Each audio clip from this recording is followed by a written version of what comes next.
আসসালামু আলাইকুম।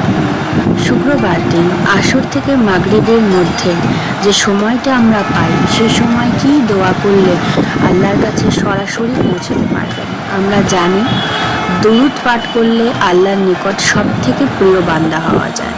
আসুন দুরূদ ইব্রাহিম পাঠ করে আপনাদের শোনাই।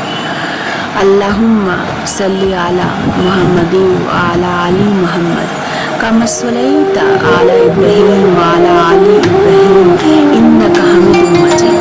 আল্লাহুম্মা বারিক আলা আলি মুহাম্মাদ কামা বারাকাতা আলা ইব্রাহিম ওয়া আলা আলি ইব্রাহিম ইন্নাকা হামিদুম মাজিদ। এই দোয়া আপনারা শুক্রবার দিন পাঠ করুন, ইনশাআল্লাহ আপনার দোয়া আল্লাহ কবুল করবেন।